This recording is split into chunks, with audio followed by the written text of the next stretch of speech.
Queridos amigos, en Al Oído tenemos muchas noticias y noticias que son preocupantes y que vienen del exterior.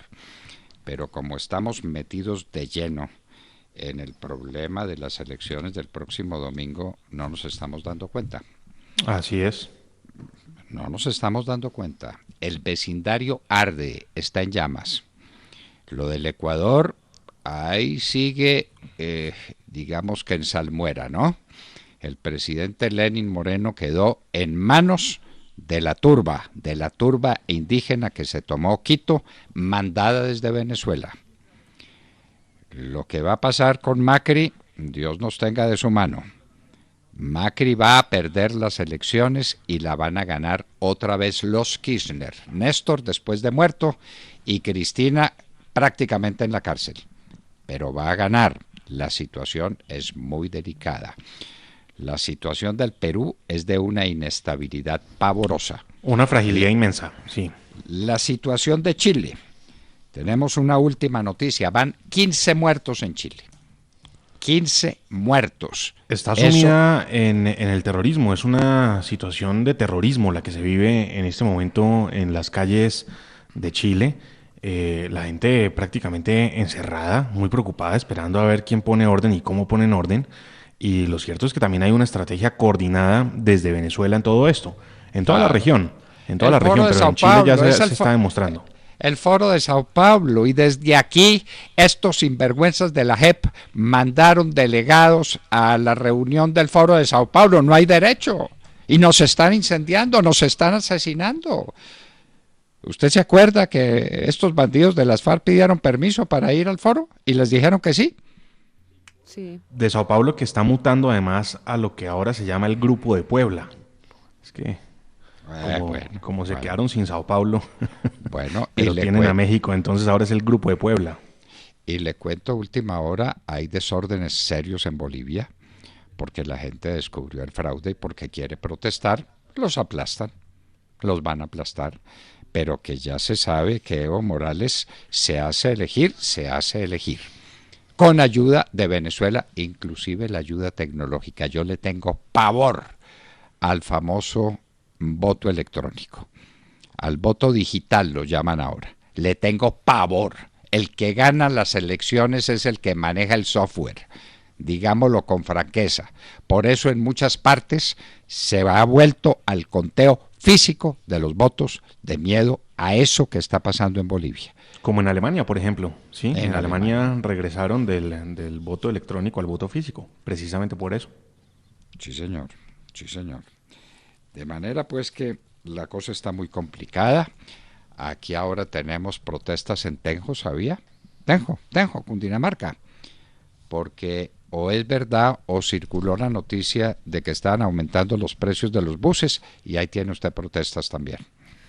Y Y ayer hubo protestas de la distrital. sí, sí, doctor Fernando, hubo protestas de la Universidad Distrital, esta vez por el artículo 44 que se aprobó en el presupuesto, el que Demar acá nos aclaró acerca de las demandas a la nación, y no solamente eso, sino que los estudiantes avisaron que toda la semana van a realizar mesas técnicas para discutir los acuerdos que supuestamente no ha cumplido el gobierno, pues el actual gobierno, y también van a hacer marchas en algunos puntos de la ciudad. Entonces toca estar muy atentos porque la ciudad se vuelve un caos cada vez que los estudiantes salen a marchar. Oiga, pero debieran leer un poquito, no es difícil, simplemente basta con que abran la ley, la puedan leer, darse cuenta que ese artículo, el 44, es el mismo artículo 41 del año pasado y sucesivamente, los últimos 17 años, el mismo artículo ha estado incluido porque así lo ordena el Código Contencioso Administrativo, donde dice que cada entidad del Estado debe tener un rubro destinado a pagar posibles demandas en contra de esa misma entidad. Entonces, ¿de dónde sacaron que le iban a quitar plata a la educación? Pues motivos para no ir a estudiar y motivos para salir a marchar a incendiar Bogotá, porque lamentablemente, entre otras cosas, eso es lo que saben hacer. Bueno, y por ahí corre la noticia de que la Corte Constitucional va a revisar la sentencia que se dictó en el Club El Nogal. Sí, sí, señor.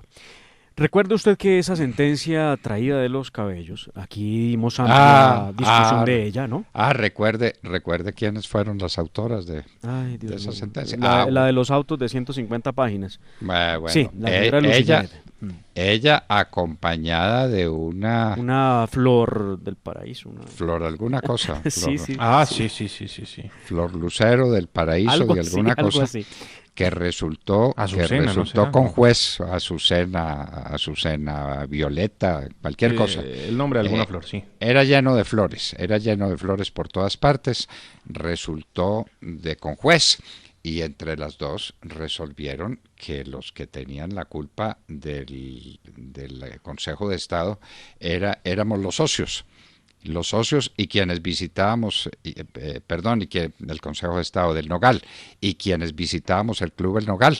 Esos éramos los culpables porque estábamos incitando a las FARC a que pusieran bombas. Pero además una sentencia, doctor Fernando, que carecida de todo análisis jurídico a la luz del derecho internacional humanitario, porque ellas pretendieron o ubicaron al Club El Nogal como si fuera uno de esos objetos que permite el derecho internacional humanitario en las reglas de la guerra. Como quien dice, eso allá es una especie de unidad militar, se podía efectuar el ataque y en la medida en que condena al Estado colombiano a pagar por lo que ocurrió en el Club El Nogal por cuenta de las FARC, al mismo tiempo exonera obviamente a los terroristas de las FARC de todo cargo, porque pues si la culpa es del Club El Nogal, ¿por qué la culpa debe ser de las FARC, no? Del Club El Nogal, sí. Y de quienes y concurríamos de los socios, al Club El Nogal. Claro, entre eso Además, estaba usted y estaba la vicepresidente Marta Lucía Ramírez, a quienes señalan de haber hecho reuniones de alto nivel en el Club El Nogal.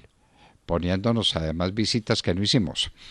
Cuando estábamos en pleno debate en ese diciembre, sacando la plataforma legislativa más grande que se ha sacado en la historia del país, no teníamos sosiego ni reposo desde que estábamos en el Club El Nogal. Pero bueno, eso no tiene importancia. Supóngase que hubiéramos ido al Club El Nogal, que no íbamos al Club El Nogal. Eso justifica la bomba de las FARC. Esa fue la tesis de esa señora. La señora Lucy Janet. Sí, señor. Muy bien. La señora Lucy Janet y la otra, la conjuez. Entonces eso va a la Corte Constitucional. ¿Y por qué va a la Corte Constitucional? Va a la Corte Constitucional porque aceptó estudiar una tutela en contra de esa sentencia. Recuerde que eso se estila en Colombia, hay tutelas contra sentencia, por parte de la Agencia de Defensa Jurídica del Estado, donde piden que se revise muy bien porque hubo violación al debido proceso y a la igualdad. Entonces veremos qué dice la Corte Constitucional respecto de esa sentencia del Consejo de Estado, en la que, como lo dijimos desde un principio, doctor Fernando, no podemos estar de acuerdo porque realmente ignoró muchos asuntos propios del derecho internacional humanitario que pareciera no importarles a las magistradas. No, de principios elementales de derecho. Es que el que es responsable del daño por la culpa quiliana genérica, como se llama, es el que causa el daño, no el que lo sufre. El que causa el daño es el que tiene que pagar, ¿o no? Principio universal de la responsabilidad civil y de la responsabilidad penal. Los que pusieron la bomba, las FARC, esos son los responsables. Pero ni más faltaba que los responsables eran los que visitaban el Club El Nogal porque incitaron a los criminales a que pusiera la bomba. Pero por Dios, señora Lucy Janet, ¿a usted no le ha dado vergüenza esa sentencia? Que probablemente le escribió el marido, ¿no? Vámonos a ver. Bueno. Y además nunca explicaron cómo fue que compusieron esa sección, esa subsección para poder fallar. Estoy viendo aquí en estos momentos, a la señora Lucy Janet, perdón, ella ha hecho otras cosas, como por ejemplo el auto para el tema de paz. ¿Recuerda usted el auto de 100 y tantas páginas? Sí. No, esta no es la señora Lucy Janet, es la señora Estela Conto Díaz del Castillo. Ya. Entonces, a la señora Lucy Janet, nuestras excusas, no es con usted ha hecho otras cosas. Es Estela Conto Díaz del Castillo, que tenía por conjuez a la señora Sol Marina de la Rosa. Sol Marina de la Rosa. Y entonces no entiende uno cómo pueden decidir Estela Conto Díaz y Sol Marina de la Rosa un asunto que debiera tener cuando menos a 3, ¿no?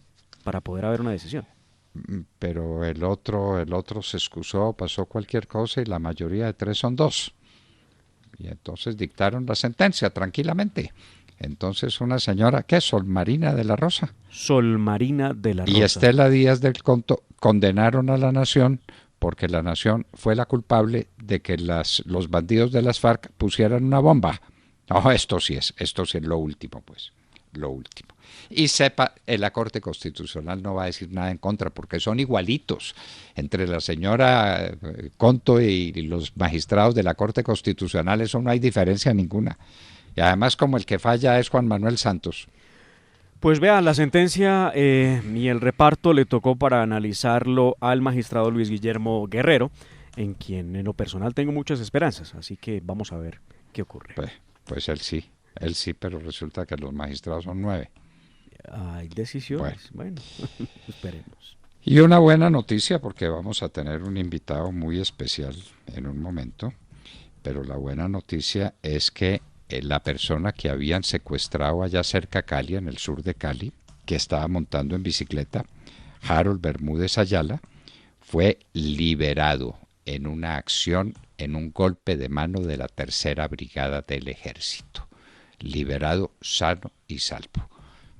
Una buena noticia, hay que celebrar las buenas noticias, ¿no? Sí, señor, este es un empresario del Chance que duró más de 47 días secuestrado y que por fin logró su libertad. No sabemos al fin cómo se produjo. Yo tengo noticias contradictorias sobre si fue que lo dejaron en libertad o el ejército lo rescató. Dicen que la Tercera Brigada lo rescató. Pero la pregunta es si lo rescató, porque es que también últimamente por eso dicen lo rescató, pero a veces es la presión, es la presión que ejercen las autoridades que llevan a los captores, a los secuestradores, a liberar a sus secuestrados, no precisamente una acción. Una operación, ¿no? Sí. Bueno, entonces que nos cuenten la verdad. Sí, porque es que últimamente he visto que cobran mucho. O de pronto era que se había pagado el rescate y entonces lo tenían que soltar y ahora la Tercera Brigada dice que lo liberó. También. También. Bueno, también. Duda y acertarás. Bueno, la noticia buena es que el señor está con vida y que el señor no está en manos de sus secuestradores. Esa es la buena noticia. Vamos a ver cómo se compone ese cuento.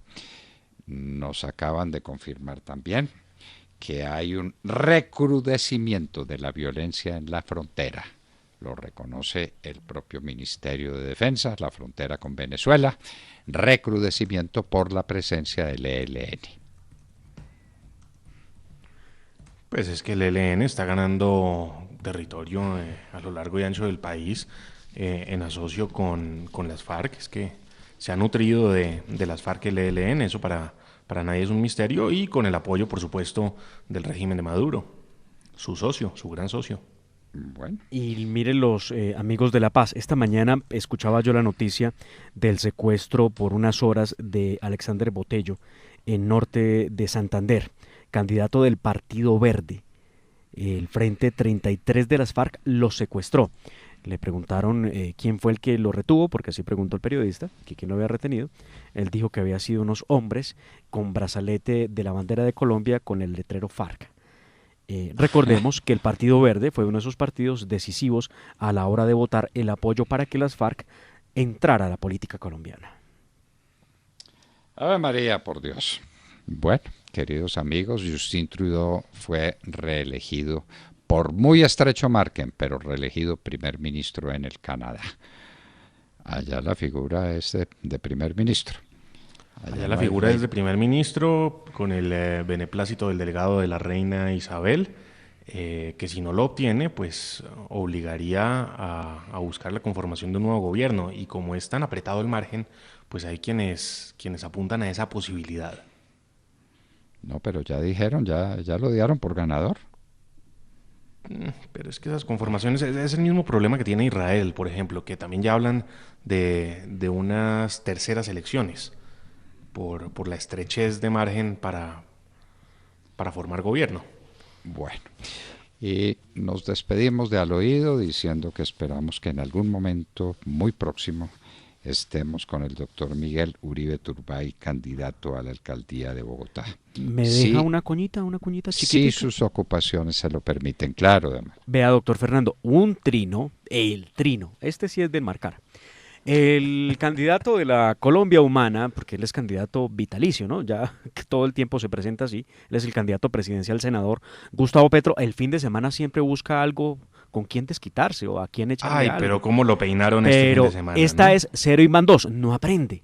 Ya ¿Cómo el lo Tino peinó el Tino Asprilla Asprilla? lo había atendido de manera muy elegante. Y vuelve y lo atiende. Resulta que el Tino Asprilla en unas declaraciones a medios de comunicación había dicho que el tema de la visión que tenía Gustavo Petro sobre el senador Álvaro Uribe Vélez no era política, sino que era un odio personal. Entonces, el señor Gustavo Petro, que no pierde tiempo el fin de semana, llegó y se levantó y le escribió lo siguiente. Voy a leer el trino de Gustavo Petro.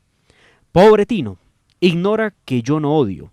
El odio es un sentimiento bárbaro y prehistórico que se cura leyendo. Pero de nuevo repito, si yo hubiera sido futbolista y el Tino lo hizo muy bien, y hubiera sido compañero de Andrés Escobar, jamás hubiera apoyado a sus asesinos. El trino está escrito con horrible ortografía, entre otras sin tildes. Y gramática. Responde el señor Tino Asprilla lo siguiente. Pobre Petro, la lectura no siempre da conocimiento y usted que lee sabe que este no solo llega por los libros. Pensar así es ignorancia. Y yo no apoyo ni a los asesinos de Escobar, como jamás apoyaré a los asesinos de Magistrados o de José Raquel Mercado. Primer golpe. Segundo golpe. Le contesta el Tino Asprilla. Hablo 4 idiomas, conozco decenas de países y culturas. Además del fútbol, utilicé mis ganancias para hacer empresa y dar empleo. No ando incendiando el país o sembrando odio. Y así termina este nuevo round que lo gana el Tino Asprilla de lejos. Pues lección del Tino Asprilla para este salvaje de Gustavo Petro. Y tenemos un invitado muy especial, doctor Miguel Uribe Turbay. Muy buenos días. Aquí No. está, sí, No. se había perdido conexión con nosotros, pero ya está aquí nuevamente con nosotros en la línea. Doctor Miguel Uribe Turbay, muy buenos días. Hay dificultad en la comunicación, no, esperemos a ver. Ay, no. Bueno, Esto es una maravilla. A estas alturas de la vida no sirven los teléfonos. No, las comunicaciones en Colombia son cosa de fe. Aquí hay que tener fe para que las llamadas funcionen. Sobre todo cuando va a hablar una persona tan especial como Miguel Uribe Turbay, ¿no?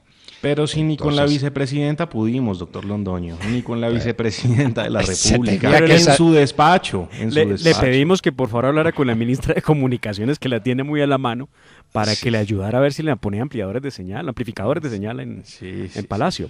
Muy difícil, muy difícil. La pero ministra a quien le estaban celebrando el cumpleaños hace un par de días en un restaurante muy conocido de Bogotá, nos adherimos a ese happy birthday. Bueno, Y entonces- entre tanto, mientras se logra restablecer la llamada con el doctor Miguel Uribe, no podemos dejar de lado, pues que aquí seguimos. Mire, Hollywood se debería trasladar a Bogotá. Aquí se escapan los presos como de película. Tuvimos a Ida Merlano saltando de un segundo piso con una soga, pero el escape que ocurrió anoche también es de película. No sé si lo vieron. No. ¿No? No, yo no lo vi. Bueno, pues varios detenidos que estaban siendo conducidos en un camión de la policía a la UPJ decidieron volcar el bus que los transportaba. Y uno dice, pero ¿cómo? Si estaban adentro. Bueno, pues cogieron todos hacia el mismo lado, Claro. empezaron a saltar y en las Américas, me parece que bajando un puente, lograron volcar el bus, yéndose todos para el mismo lado, inclinándolo, y lo volcaron y escaparon. Todos, 24, 29 presos. Ah, lograron capturar a uno que fue el que quedó muy herido. Sí, lo capturaron porque estaba no se muy podía enojado. mover, porque no se podía mover. Bueno, maravilloso. Lamentamos, el doctor Miguel Uribe Turbay no tiene tiempo para hablar con nosotros. Lo lamentamos sinceramente por nuestros oyentes que lo estaban esperando con mucho entusiasmo para saber qué piensa de esta campaña que terminará el domingo próximo. Y desde luego que hay cosas más importantes. Uno define qué es lo importante y qué es aquello de lo que puede prescindir. Al doctor Uribe se le presentaron cosas más importantes que la conversación con nosotros. Lo lamentamos Sí, sinceramente. los candidatos andan por estos días ya con las agendas muy apretadas. Oiga, le estaban dando palo a Miguel ahora en otro medio de comunicación, en otra emisora, por haber usado el Movistar Arena, que porque eso es un edificio que es público, que está en concesión, ya empiezan a buscarle porque se asustan, ven que mueve entonces, masas, ven que lo logra llenar, y entonces resulta que ahora no podía usar el Movistar Arena. entonces tiene que ir a los edificios privados, ¿o qué? ¿No? Además es que el Movistar Porque Arena hace parte de una concesión de una APP por, que se comercializa Y si usted lo alquila, el pues tiene espacio derecho a usarlo, ¿no? en igualdad de por condiciones eso para lo todos, hace. y ahora resulta que no, que se están agarrando de la letra menuda de la ley electoral y dicen, no, eso es un bien público y él usa un bien público para hacer campaña. Hombre, por Dios. Hombre, por Dios, hombre, por Dios. Bueno, en fin. ¿Vieron ustedes la otra parte de la novela del señor vigilante de Transmilenio que fue despedido por utilizar el arma de fogueo? ¿En qué terminó la novela? A ¿O ver, en qué va la Pues novela? vea, Transmilenio publicó un comunicado de prensa en el que efectivamente ratifica que fue... Y salió al aire Sí, el voy para allá. señor Germán Duque, me parece. Sí, señor. En el comunicado Transmilenio lo que dice es que efectivamente lo desvincularon, lo despidieron por haber utilizado el arma de fogueo y que suspendieron a otros dos de los vigilantes que hacían presencia en la estación. Pero sí, señor, entrevistaron al señor vigilante y comentó por qué él cargaba un arma de fogueo, entre otras cosas porque vive en un barrio muy peligroso, había sido objeto de hostigamiento y la utilizaba porque prefería tener con qué defenderse o por lo menos con qué ahuyentar a los ladrones. Pero el país es Es que solidario con él. no tenía ninguna dotación por parte de la empresa. No, que la empresa no le da armas a No estas les personas, permite, no. que lo que les da es entrenamiento. No sabemos No, pero pues entrenamiento vaya uno a en qué. entrenarse para Pero mire usted lo confrontar que, a estos mire lo que bandidos dice, con armas blancas. mire lo que dice Transmilenio. Cabe señalar que según el protocolo establecido por las empresas de vigilancia, los guardas de seguridad deben actuar con llamado verbal a quienes intentan evadir el pago del pasaje, sobre todo cuando llevan cuchillo en mano. Sí, llamado En las verbal contra unos delincuentes estaciones con navajas. y portales de Transmilenio. En segunda instancia, este es el protocolo que hay que seguir serio. En segunda instancia, y cuando las personas hacen caso omiso al llamado verbal o intentan agredir al vigilante, este debe comunicar la situación y solicitar el apoyo de la Policía Metropolitana de Bogotá para que atienda la situación. Bueno, de manera pues que hay unos vigilantes cuyo oficio es gritar. Pues es que en eso Es pensaba. decir, Sí, si sí, sí. vienen los bandidos, grite. No, Grite. pero perdón, sí, sí. En eso debe consistir el entrenamiento. Pero si a usted lo tienen del cuello con un cuchillo, dígame, ¿cómo hace para dar aviso? Grita. No, también le puede ir muy mal. Ah, pero si está entrenado, grita. Puede gritar. Grita y llama a la policía, pero es que resulta que estos lo que estaban haciendo era defendiendo a la policía, porque estaban defendiendo a un bachiller, que lo único que tenía era un bolillo para defenderse. Sí, donde no sea por ellos, Entonces, si los guardas llaman a la policía, lo único que puede llegar es el bachiller con el bolillo, pero es que resulta que estaban defendiendo al bachiller. Ay, Dios mío bendito. Bueno, en fin. Entonces, pronto, cuando conozcamos la historia de la liberación del del secuestrado que tenían las FARC en el sur de Cali, se los daremos a conocer. Porque me está dando, ¿sabe que me está dando eso como mala espina? Eso me está sonando a pago de rescate y a liberación del secuestrado. Es Me que, está No, es que así lo están titulando. Sí, Yo y no eso es lo que entiendo. están haciendo últimamente. Además, liberan a los secuestrados y la fuerza pública sale a sacar pecho por haber logrado la presión en contra de los secuestradores. Quedan dudas. Pues yo no sé, es que está en contradictorio. Una página de noticias dice, el empresario del Chance del Valle del Cauca, Harold Humberto Bermúdez Ayala, propietario de Apuestas El Gordo, fue liberado esta madrugada, lo que no significa rescatado. Pero a renglón seguido dice, en un golpe de mano de tropas de la Tercera Brigada. Eso fue lo que yo leí. Sí. Un golpe de mano de tropas de la Tercera Brigada. Eso fue lo que leí y por eso se lo transmití a nuestros oyentes. Entonces no se dice que fue ¿Qué liberado, origen? se dice que fue rescatado. ¿Qué origen tiene esa noticia?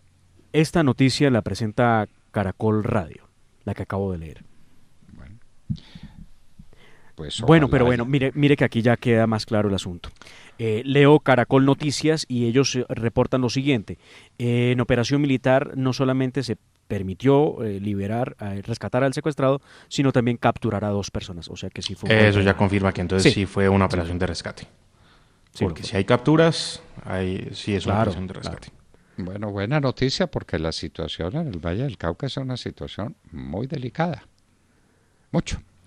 Hablaremos Por donde más se le a... mire, además, por donde se le mire. Por Vamos a el lado hablar. de corrupción, por el lado de seguridad, por donde se le mire, es muy delicada la situación del Valle del ¿Y Cauca. cómo les pareció a ustedes la intervención en política del obispo de Buenaventura?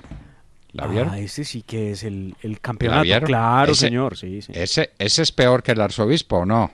¿O por ahí? Yo creo que un poquito peor. Peor. Sí, sí, sí. Peor. Yo lo estoy No, yo buscando creo. acá para que los oyentes la conozcan, la escuchen.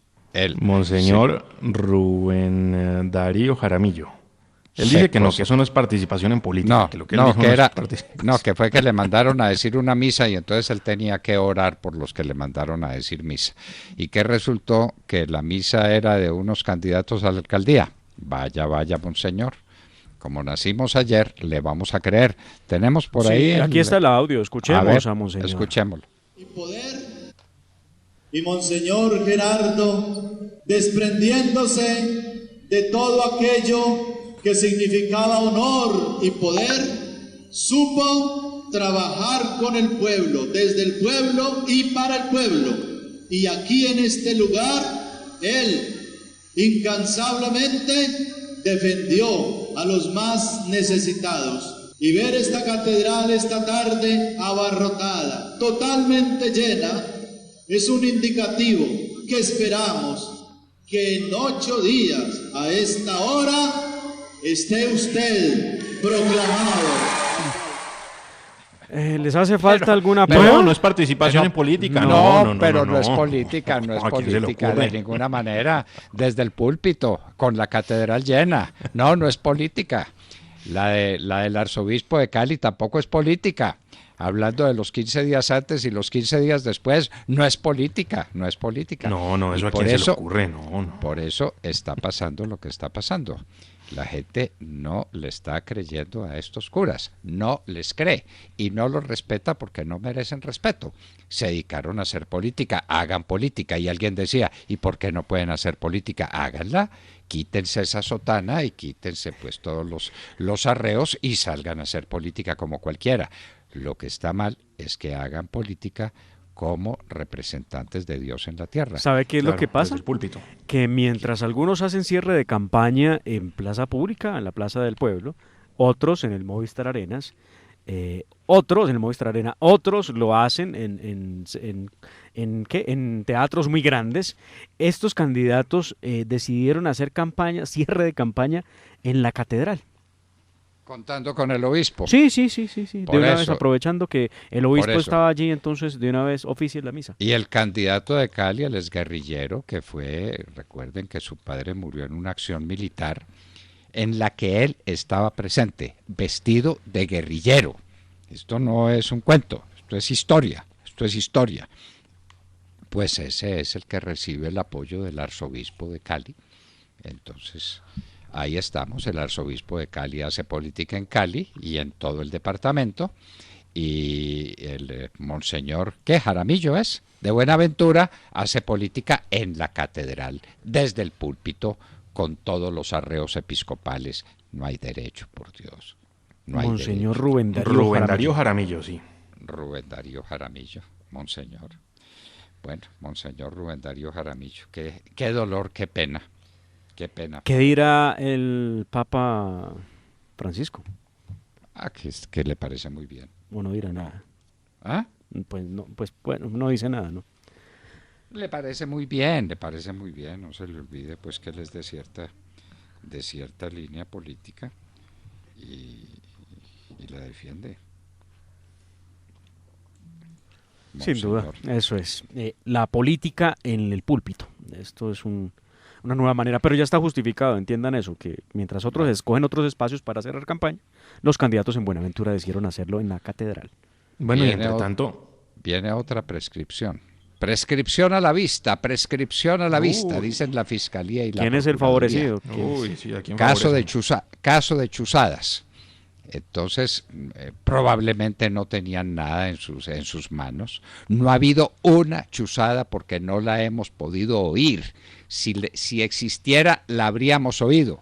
No existe, pero ya va a prescribir, dicen la Fiscalía y la Procuraduría, y ahí está el antiguo secretario general de la Presidencia de la República, secretario general no, secretario jurídico de la Presidencia, y bueno, y otro